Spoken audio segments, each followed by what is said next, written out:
All right, Sarah Wilson just dropped me off here, which is pretty awesome. It's super early. Time to do a relaxed 2 days back into Republic. Head on my way to Oroville. It's exciting. Miles 475 to 592 of the Pacific Northwest Trail. On the last day of July in 2022, I started my 8th section between resupplies. This 58 miles took me along trails and roads south of the town of Republic, Washington, from one crossing of Highway 20 to another. After that, the 9th section of my hike would run 62 miles northwest to the town of Oroville, Washington. I'd be leaving the Kettle Crest for sparsely populated parts of the Colville National Forest, and then heading out into the dry, open landscapes of northern central Washington. I see a cabin out there that I believe I'm headed to. Yes, sir, this cabin is cute as a button. Shout-outs to all the eco players out there who built something like it. It's got a cot, a stove. Dude, there's even solar-powered lights in here. I've got hard-boiled eggs from town. Hey there, neighbor. I did make myself a cup of hot chocolate. Goodbye to an excellent morning break.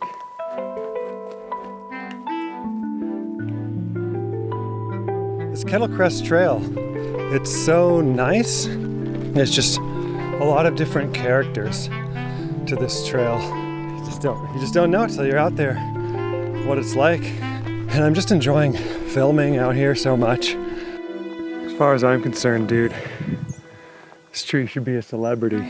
It's a gorgeous dead snag, the living tree growing out of it. Here under the light, another god, soul.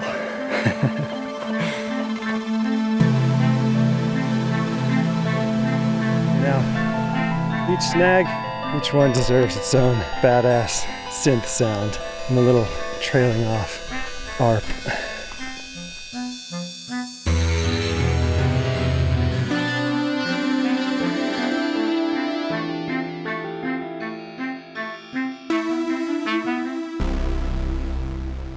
Time for the alternate bushwhack, as it's referred to lovingly. Number one easy way to suck the fun out of any hiking or backpacking is be dehydrated. Went off to the right in there. Had to take an innovative path to get back to this, the main course.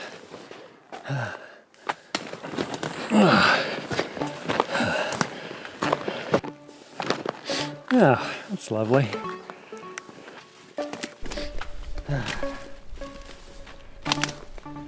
That bushwhack was not terrible. Got really bad allergies. Thankfully I'm on the road now. Yep, that's a road. Used to be anyways.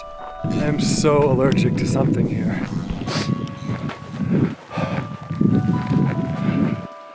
Thank God. Time to chill out, dude. Oh man. All the Forest Service roads coming out of Northport were a bit annoying. Now I'm like, please do let this last a bit longer. All right, here we are at 13-mile trailhead. I registered in these cute little registers that are at lots of these trailheads in this area. There's a cool description here. Apparently it's known as the Trail to Hell. Well, that's encouraging. The 13-mile trail led me through a memorable variety of forests with fir, ponderosa, and lodgepole, and then out onto grassy hills of volcanic rock. There was something special in this isolated string of places, and in retrospect, I suppose the simplest explanation is that there is always something special about forests with trees that are hundreds of years old.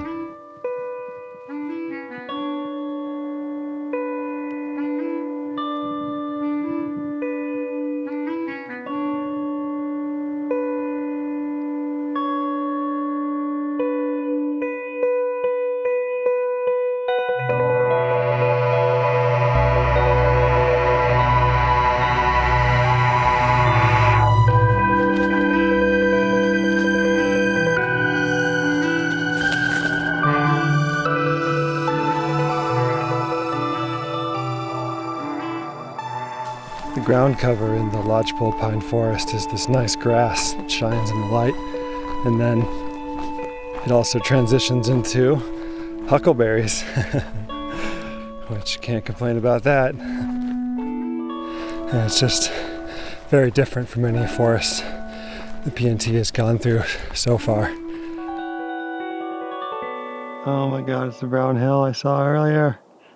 I'm so close. Ah yes, as I descend the hill, I can hear the water down there. So that is good news. Maybe even make dinner here. It's 8 p.m. I've gone 21 miles or so. I'm gonna go another 3.6 because it's just been such a slow, weird day and there's so many mosquitoes. Had a really nice wrap with teriyaki rice noodles. It's also pretty dang nice to come up here to see the last light of the day. I didn't think I was gonna see it again, or I wasn't sure anyways.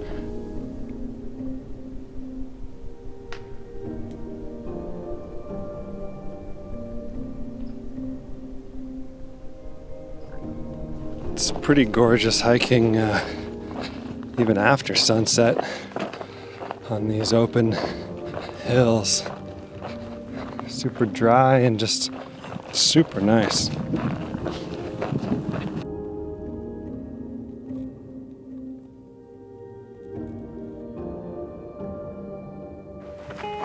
Feel a bit melancholy. It's so quiet. I thought a lot about Justine today, and I wish I could talk to her right now and just hear her voice. You know, it's just been a weird day after having such little sleep. My mind has just been kind of floating. I might have just missed a trail junction. I don't know. Maybe this is it. Yeah, that was it. It's getting darker by the second out here. It'll be nice to send messages on the inReach, so I'm super glad I have that. You can tell her I was thinking about her. And I just, there's a message, I turned it on, hoping I would get something. That's pretty awesome to hear. There's like these in-between sections. You get focused on the big anticipated sections and then you sort of realize just how far you have to go even to get there. And just days of being out here. Yeah, it can definitely be melancholy at times. Today has still been full of so much beauty. Even now it still is. It's 5:43. One of each of my socks has like a hole in it. On day 2, from the eastern crossing of Highway 20, I finished up the last few miles of the 13-mile trail, hammered out a quick 3-mile road walk, then pressed into a longer section of dirt roads heading west to Swan Lake. The 50-mile half-circle the PNT makes south of Republic takes you through a confluence of historic tribal territories that met with the Sinaiks or Lakes tribes' historic land to the north. First the Colville tribe, then the Sanpoil, then the Nespalim, and finally the Okanagan. At the southernmost point of the PNT's arc, an alternate route around a bushwhack took me for just a few minutes into the Confederated Tribes of the Colville's reservation, the reservation for all the tribes I just mentioned, and several others as well. There were various shared cultural and social practices among these different tribes, but each was its own distinct identity and tribal nation. Traditionally, where territories met in places like this, visiting tribes might use certain lands with the permission of the host tribe, and when the US government forced them to all share one reservation, it meant that only the Sanpoil and Nespalim were able to mostly remain on their historic lands, at the cost of sharing them with all the other tribes from as far away as southern Washington.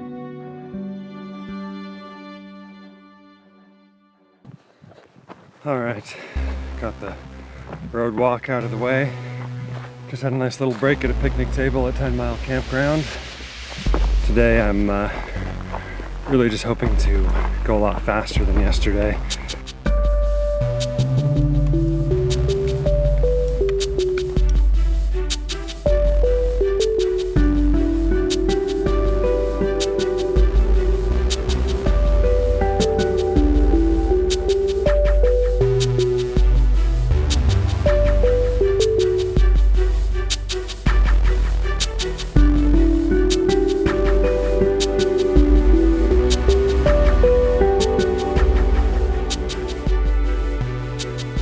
Swan Lake has a kitchen picnic area that made for a great place to rest for an early lunch before heading through a small burn with confusing twists and turns. It opened up for a bit, and then it was time to put my head down for the rest of the road walking. That day, I walked over 20 miles on roads.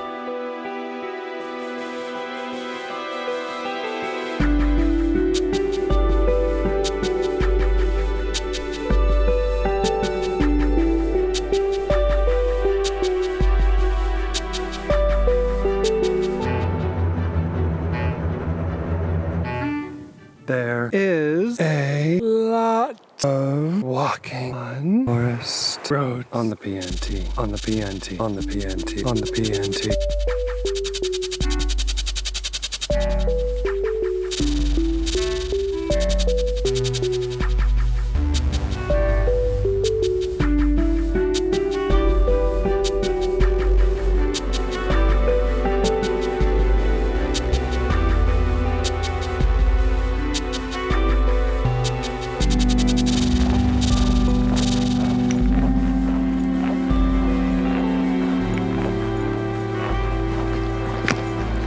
Alright, made it to Highway 20, from 20 to 20 in 2 days.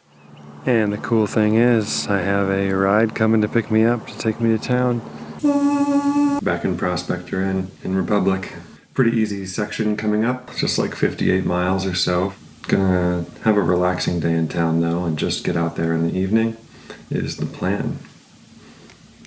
Alright, so Sarah Wilson just dropped me off back at Sweat Creek. Super awesome. Third ride from her.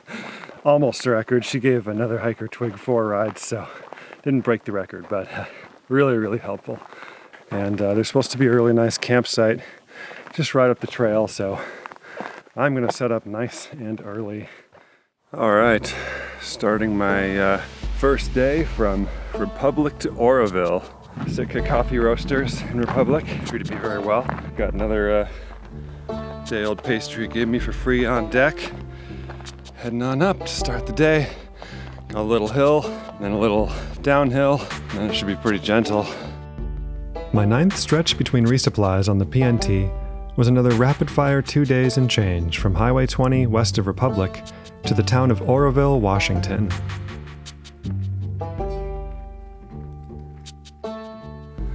Cows running through the woods. Cows here are all very skittish, which I guess makes sense since they're out here in the middle of a place that could have predators. It's an interesting trail sign. I've never seen one like that before.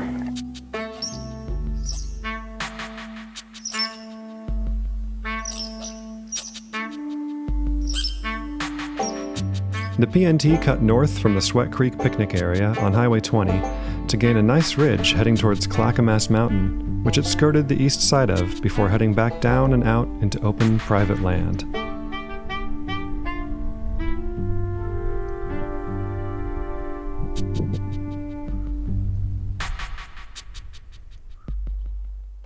And this is why I carried a bunch of water from town, because if I didn't, I'd be drinking that.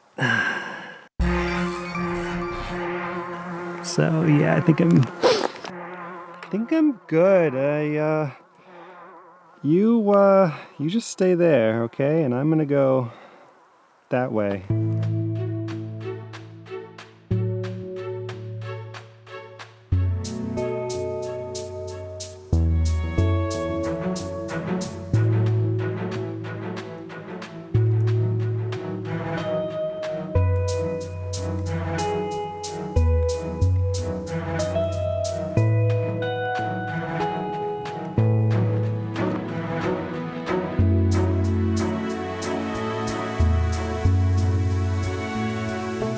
It's 11:30 or so. Time to take my first big break of the day. One last little bit of magic, courtesy of Sarah Wilson.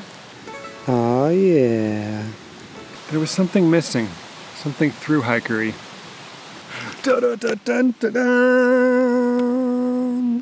With the chips for crunch. And spiciness.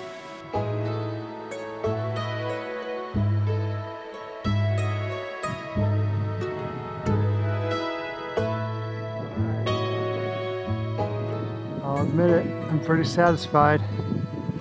This is about what I would have thought walking through Eastern Washington is like.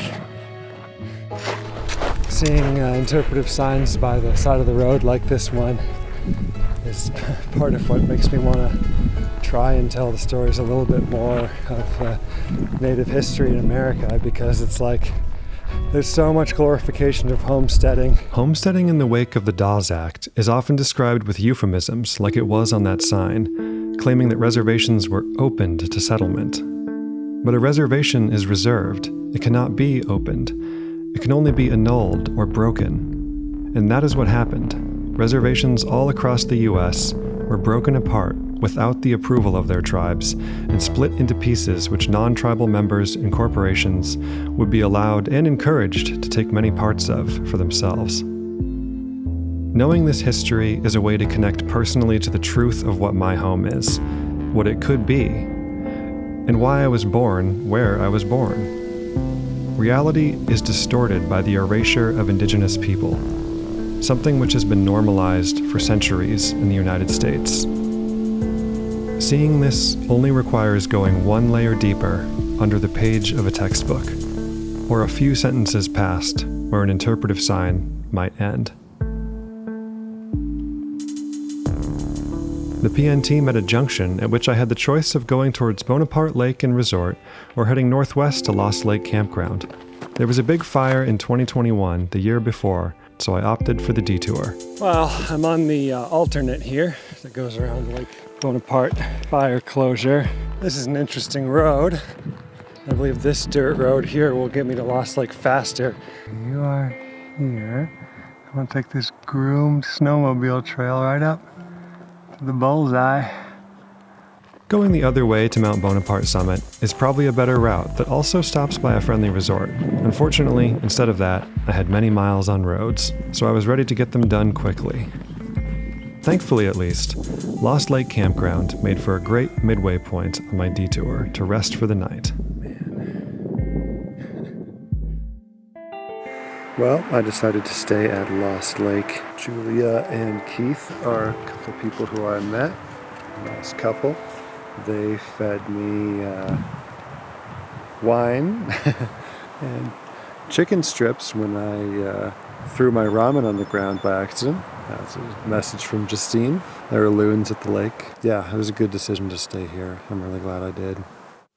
All right, sun has risen on my campsite here at Lost Lake. Really awesome place to hang out. Terry, the campground host, he let me stay there in the group site for free after I was trying to offer to pay.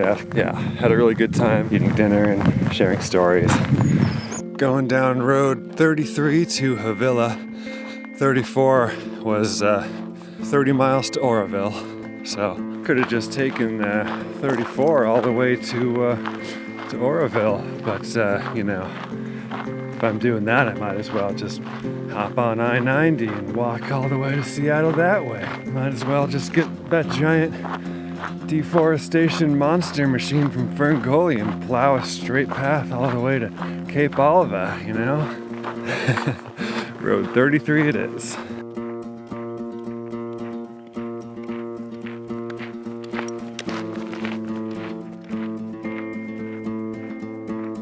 I guess I'm just walking down this this road for about 12 miles to get to Havillah. I've seen a couple drivers so far. They kind of look like they're bored and in a rush to get it all done with for some reason. I mean, I don't know what they can't appreciate about being on the road. Cows in a logged out area. Cows in a logged out area. What are you doing there, cows? I don't know. I'm a cow.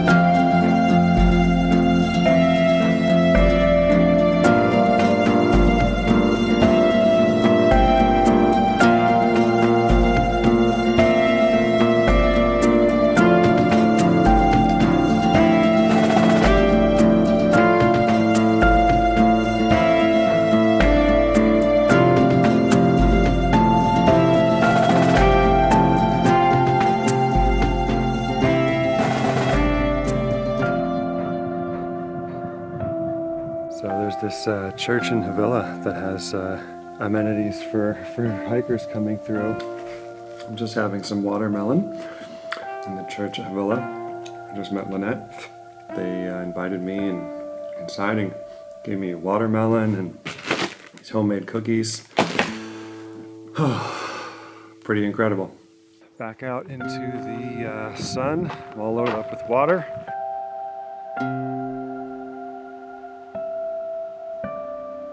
It's awkward for me too. I have to like put one foot on each thing. See that? Just got to get some sneakers and you can escape. Well, if you saw that beautiful view, you went the wrong way. Those cows were distracting me.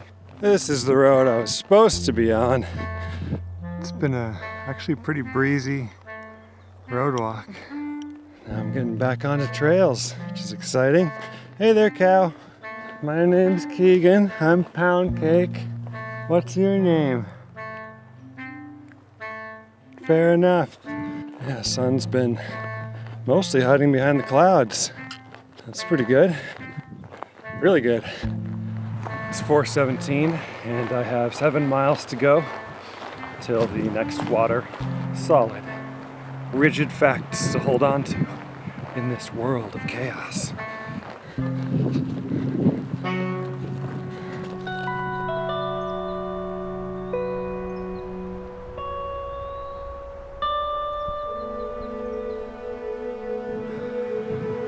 Started filming this one half-broken flower and then just sort of sat down and started trying to look at everything around me.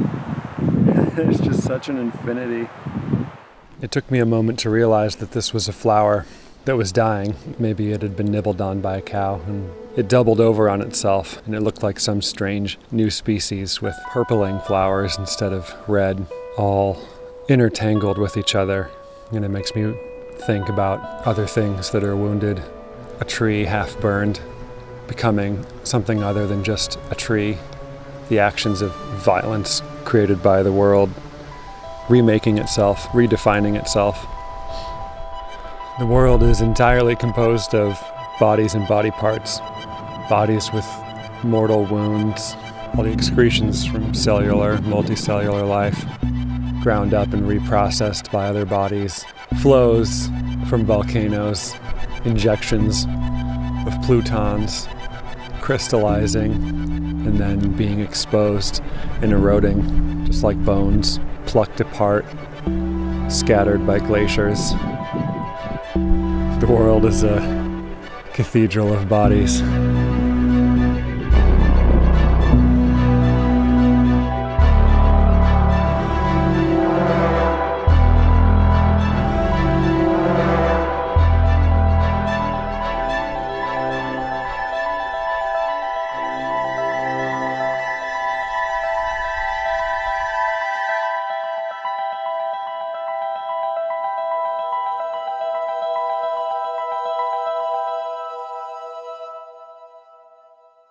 Well, that was pretty awesome. I just had a big phone call. I telegrammed Justine expecting to just see her, and she was having dinner with my mom and sister. It was super awesome to get to talk to them all from this epic picnic table with a view down into Oroville.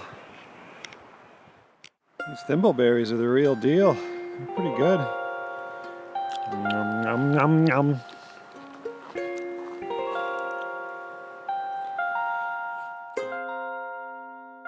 Here's where I spent the night last night, just outside of Oroville. Next section is the big one, from Oroville to Ross Lake Resort, so I wanted to be super fresh for that.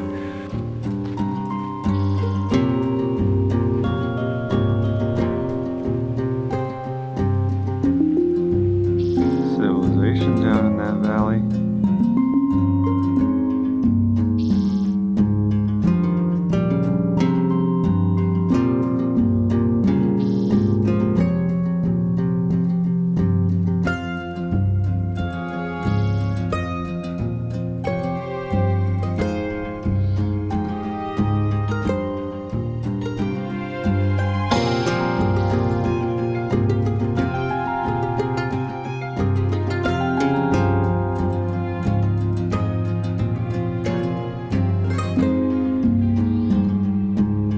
down Whistler Canyon towards the road.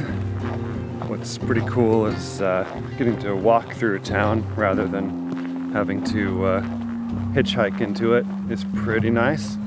It'll be exciting to get in and see what I can find for breakfast and lunch and dinner. What is this? Beautiful interpretive sign on the trail I'm doing? That's not right. Pretty cool summary of the PNT here. The longest leg of the journey can be found in the vast Poseidon wilderness. 100 miles of the trail pass through unbroken habitat. Westerly winds bring salty, shaggy, and goofy air to the PNT, signaling a change of pace. Picturesque alpine meadows surrounded by towering peaks.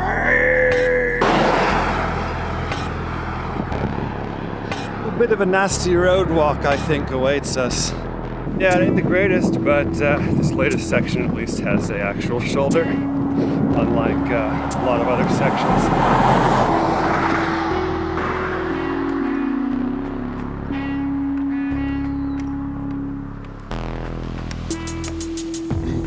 The Okanagan River.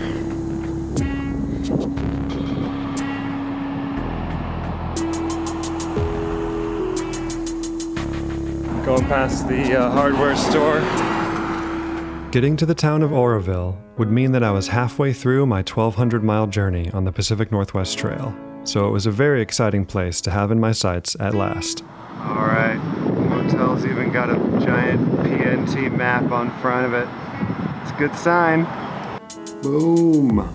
I got 2 beds to pick from here. As I was getting in, Andrew was going out and gave me some free donuts.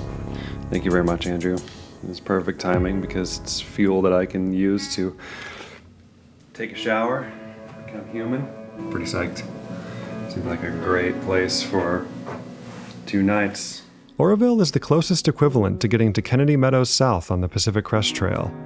It's a nice place to hang out that the majority of hikers coming through will stop at to get pumped for the next part of a summer that they will remember for the rest of their lives.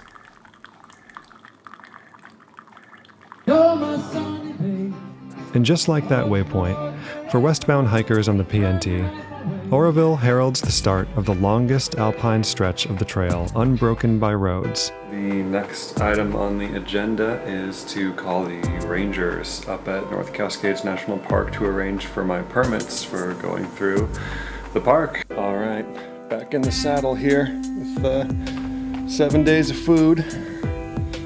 It's gonna be an interesting one. According to the PNTA, this is the halfway point. So hell yes to that. Halfway done.